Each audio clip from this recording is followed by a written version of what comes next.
before kind of starting BITS Pilani Digital, I was leading a division in BITS Pilani which was all about working with industry and planning with them what would be the most relevant curriculum for the learners. The linkage between, let's say, technical knowledge that we gain during our college has much lesser correlation, with the actual success. It is some other capabilities which matter a lot. Ensure that during those 4 years, a person is accumulating experiences, not just grades. Right. So, as a parent, make sure they are picking up internships.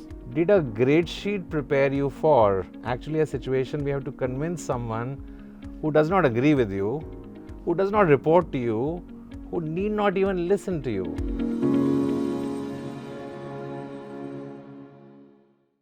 We have, at some point of time in life, seen, experienced, and deliberated on why doing more than academics is no longer optional today. For decades, academic performance has been the primary signal of success. Grades, ranks, degrees have defined how we measure capability. But step into the real world, and a different reality emerges. High scorers often struggle with ambiguity. Strong theoretical knowledge doesn't always translate into decision making. And increasingly, employers aren't just asking what you know, they're asking what you can actually do. And if a degree is no longer just about coursework, then what should those years spent in college truly build? Hi everyone, I'm Dhairya Gangwani, and today we're going to be joined by Mr. Rajiv Tandan, CEO of BITS Pilani Digital. And in this episode, we unpack what it really means to go beyond the degree. From internships and live projects to leadership experiences, problem solving, and learning how to think, not just what to think. Hello everyone, and welcome to the show, sir. Thank you. I think let's start the conversation on an extremely important and burning question, especially in today's time. So, sir, I'd like to know from you that do you think that have we as a system over-rotated towards academic performance? And what kind of a risk does continuing this way actually have? Dhairya, I think this is a powerful question, but also an uncomfortable one. Yeah. Right. I'm from an education ecosystem, so thanks for asking this. But I know, sometimes finding honest answers of this, could be uncomfortable. My sense is it is not just over-rotating, okay, but also oversimplifying, what merit actually means. Right. My sense is, and that simplification of associating merit purely with academic performance happened because it is easy to measure. And you know that in real life, what is easy to measure is not the real life or employers who will actually reward you for. It is something which is tough to measure. Correct. Which will actually be rewarded eventually. I'm sure you have gone to a college and a university. And Yes. if I ask you today, does your, let's say, an examination that you kind of take during your college times prepare you for, let's say, being in a situation, okay, where there are two options, both are wrong, but you still have to choose one among them. Right. Okay. Or your classroom. Try and remember your classroom. Did it prepare you, for a situation where to meet a customer who was completely unwilling, who was completely unhappy, who was not ready to accept what you have to offer, or your own grade sheet? Sometimes we take a lot of pride in our results and the grades we earned. Yeah. Did a grade sheet prepare you for, actually a situation we have to convince someone who does not agree with you, who does not report to you, who need not even listen to you? Right. None of these, these things would actually really help in a big way. In fact, Yeah. I was recently, reading a research, by some Ivy League universities, universities themselves, conducting that research. Right. What it said was that the long-term career success, the linkage between, let's say, technical knowledge that Correct. we gain during our college, has much lesser correlation, with the actual success. It is some other capabilities which matter a lot. In fact, the research says that there is a very little positive correlation. Okay, in fact, there is a correlation, but a very moderate one. Right. Between what you got as grades versus, how did you fare across your life. But the problem is that things which matter so much, things like judgment, things like resilience, things like, ability to handle ambiguity, these things can't be taught. These things can only be experienced. And just doing academics would never prepare you for, accumulating these experiences. So yes, we have rotated, but we need to kind of come back and see that the 4 years of college is not just about academics. It is also about building those capabilities. I agree. And I think, thank you so much for pointing that out. And when you told me to go back to my college days and think about real time situations, Yes. it actually made me realize that so many of the real world capabilities that are actually needed on ground when you are doing a job in the ecosystem are essentially missing because we have been told to focus on just academic grades and grade sheets and getting a good CGPA, right? And I'm glad that you could shed light on how situations have obviously turned into a different light altogether and for the better. With that, I think it's also very important, sir, to ask you at this point that a lot of times, why is it that so many high performing students, so to say academically, still struggle in the real world, right? And what is it that we are not being able to build in them yet? See, my sense is when we say high performing students, we are basically, talking about their academic performance. Correct. Right? And we do come across. Yeah. In fact, sometimes people who do very well later in life, and if they have also academically performed, is highlighted far more. But in reality, we see many people who got good grades but were not able to get the best jobs, or even if they got their good first jobs, they could not really sustain that momentum later. So that is a reality. And True. as I said, I come from an academic institution.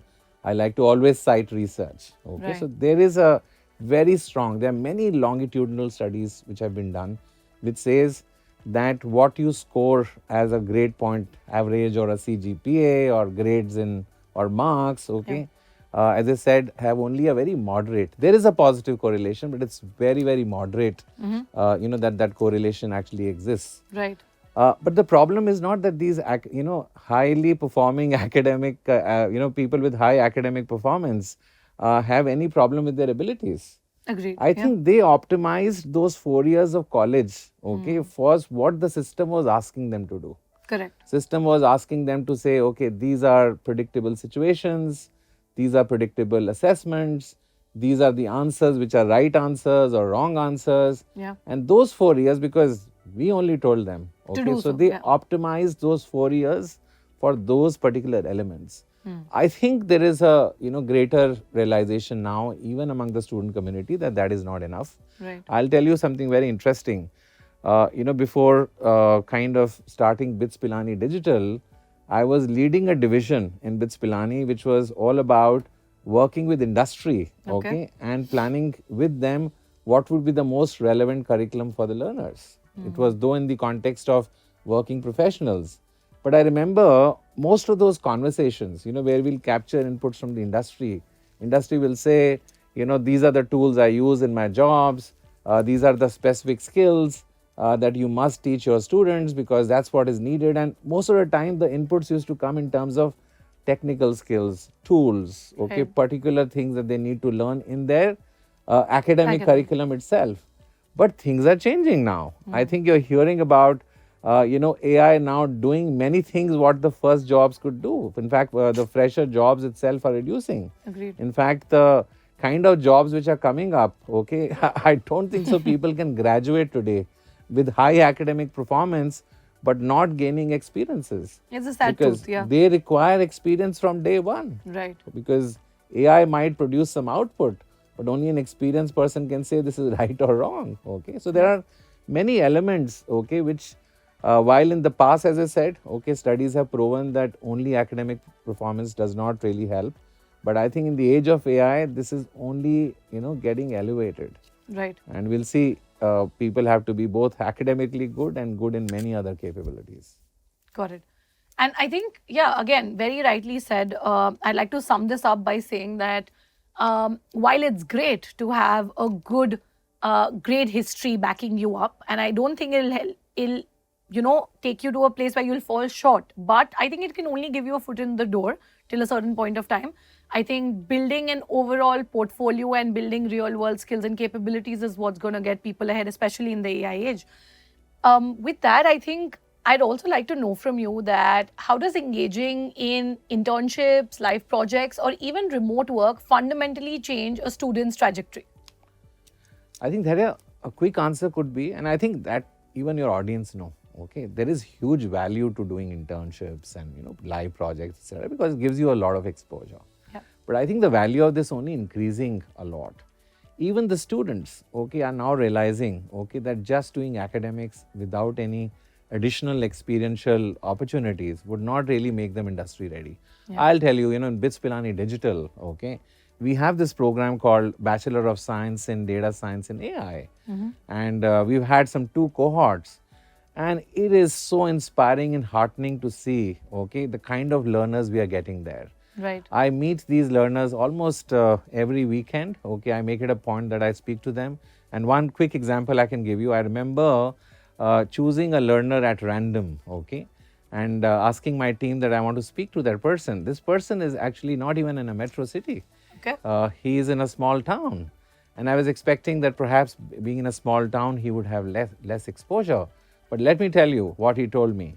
He said that after class 10th, not even after class 12th, okay, when all his friends were gravitating towards, preparing for entrance examinations, okay, he did went and attend a, coaching class, and he says, I was enthusiastic about a certain domain, and the coaching class made me feel as if learning that, would be something very, very, very disconnected with what I wanted to do.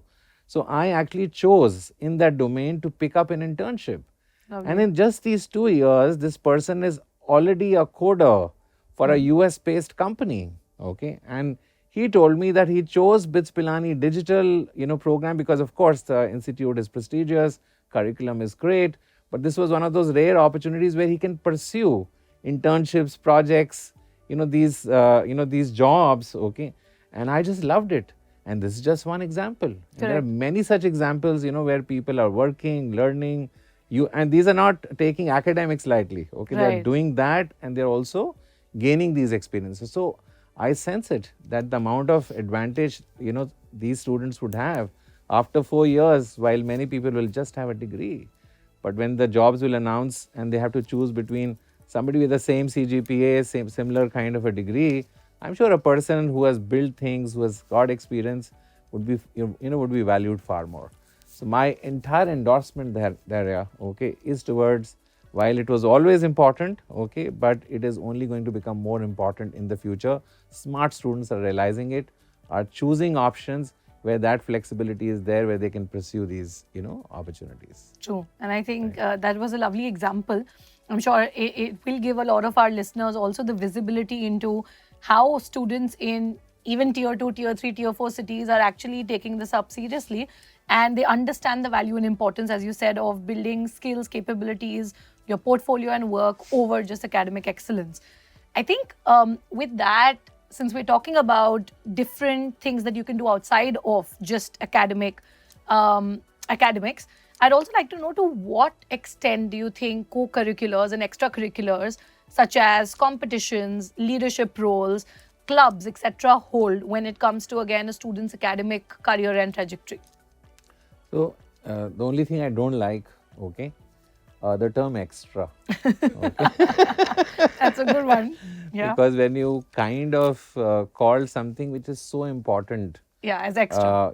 For later in life, okay, calling it extra just dilutes the importance. But I think this is what our system has done for so many years. I can't really blame anyone. But I think sooner the realization comes in that what is that extra is actually your superior edge. It gives you that extra edge when you actually, and there are, I think, several examples. I think people read about them, but then they forget them very quickly. Yeah. I'm sure you know Steve Jobs, right? Okay.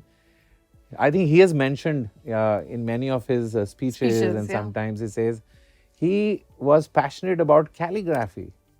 And the success of, how, Macintosh had a great interface and its typography, it was linked because Steve Jobs had studied calligraphy. There is also, I think, Satya Nadella, okay, an Indian origin CEO of Microsoft. He has in his books mentioned the fact that he is passionate about cricket. Okay, a lot of leadership, a lot of team building has been learned because he is passionate about cricket.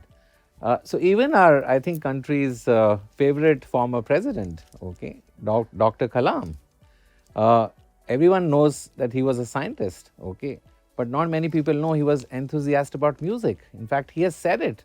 A lot of his creativity and inner balance, came from his interest and the time he spends in music. So many of these things, what we call as extra, okay, give you a super edge later on. And it's not just extracurricular. I think you mentioned about co-curricular activities. Okay. Right. I think a lot of people learn coding, they learn technical skills, but it's only in hackathons when they go in. Okay. Yeah. They really learn how to operate in constraints. When people actually create content, okay, for YouTube, they learn what real communication is, what connecting is. Right. When you lead a club, you learn leadership there. So extracurricular, co-curricular are not extra, okay? They are absolutely critical. And I also want to kind of emphasize here, because as I said, BITS is Pilani right from the beginning, okay, has emphasized many of these elements as extremely important. While our campuses are known for it, but when we were designing BITS Pilani Digital's programs, Yeah. do you know that all our students, okay, when they are doing their BS program or undergrad or postgrad program, they have curated access to all the extracurricular activities which happens on our campuses. Right. Even things like entrepreneurship, they want to do a startup, they have an idea, they want support. So a lot of our campus are connected even with our digital, BITS Pilani digital students.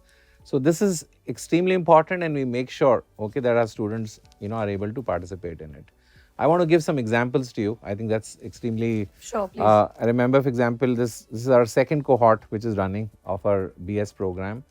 I think the number of activities which you can call as extracurricular, okay, in just about 6 months' time are more than 7. Do you remember that in your college? There are even online. I think sometimes people underestimate what can happen in extra co-curricular online. Okay. That's actually a very different. Yeah.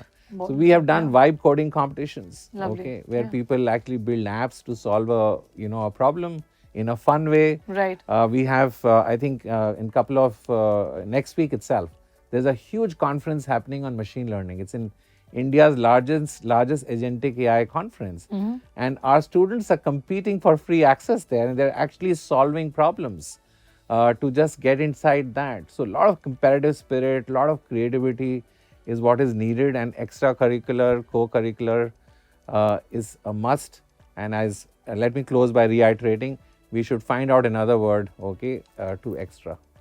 Very, very well said. And I feel that I'll sum it up by saying that extracurriculars and co-curriculars are not extra, but they're actually going to be your USP and give you that extra edge, as you mentioned. Yes. I think with that, it's also very important to talk about how, in today's day and age where knowledge is easily accessible to everybody, how do students actually build on critical thinking, judgment, and the ability to make decisions in ambiguity? Because these are all real life skills. I think it's a very pertinent question. Okay. I remember a time, people used to say that quality of answers will determine your capability. I think in the age of AI, when all the answers are available, I think quality of your questions will actually, be an evidence of your capability. I think we have to, because we know that the answers are not easily available. Right.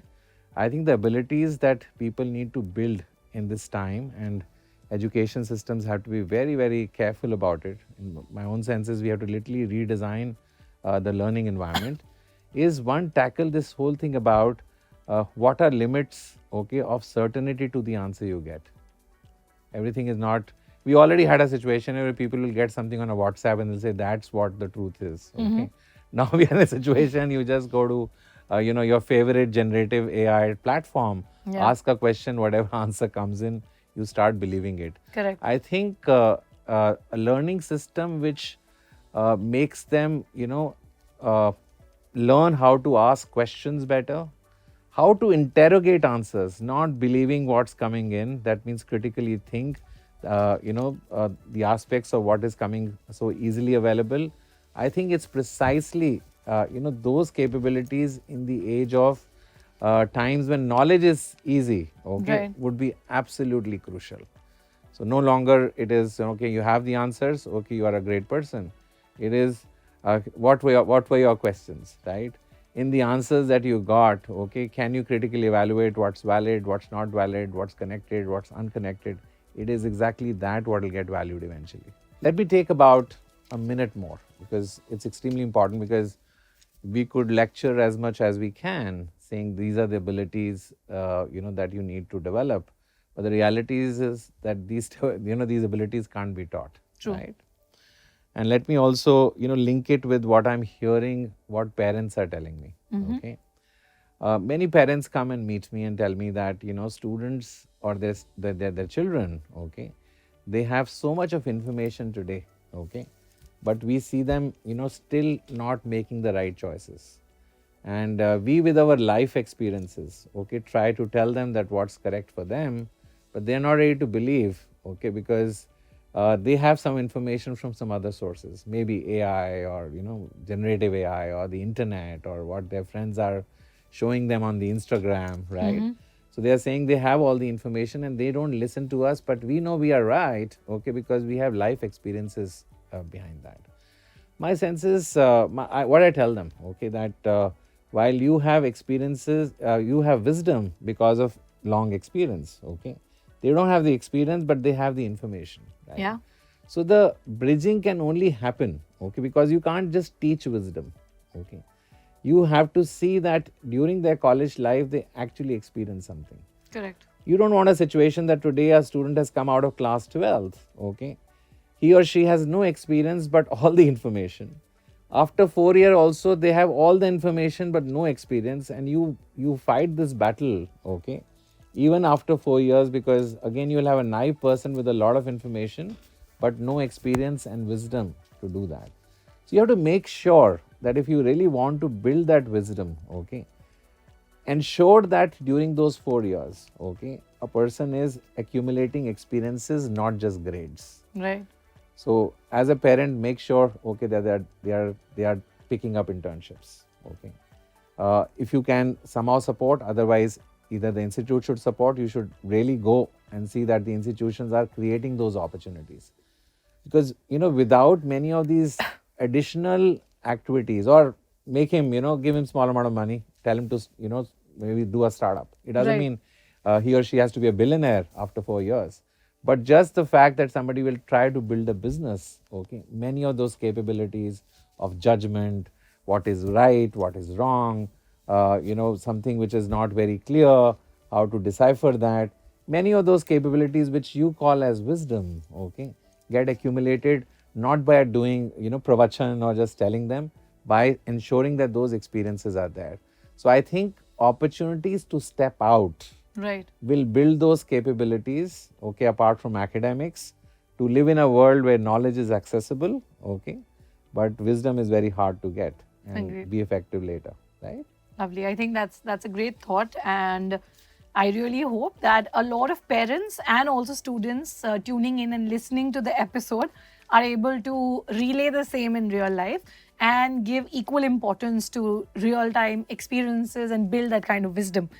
Having said that, since we're talking about parents, what do you think needs to change when it comes to the mindset of parents, universities, and employers so that they can truly enable learning beyond academics and increase its value as well?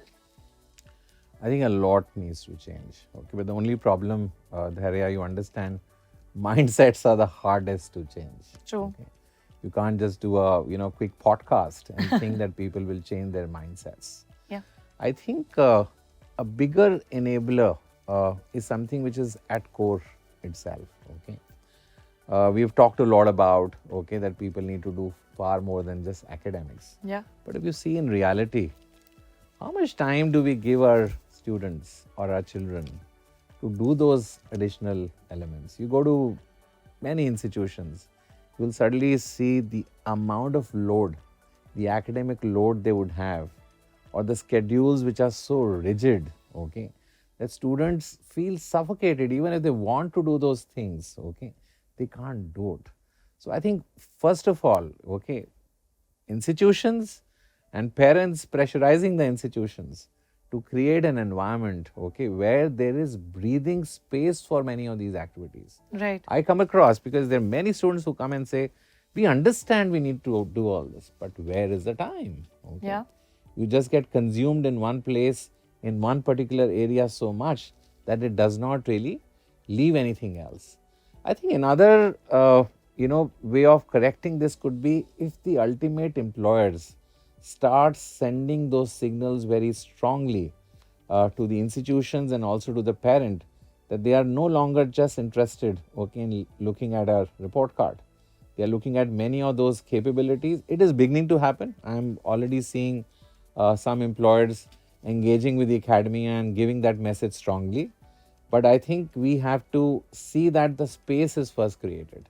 And once that space is created, there is, I have so much of belief in the young generation. Okay, if you create space for them, they have the wisdom, they understand it. But by just doing the curriculum, they would not get too much ahead in life. They need to do those extra things. You create space, and they will make use of that space. And as I said, in BITS, we recognize that requirement. And in all kind of formats, we are ensuring that there is flexibility to utilize, create space for people so that they can do far more things than what is possible in a normal traditional system. So create space, mindsets will also get affected.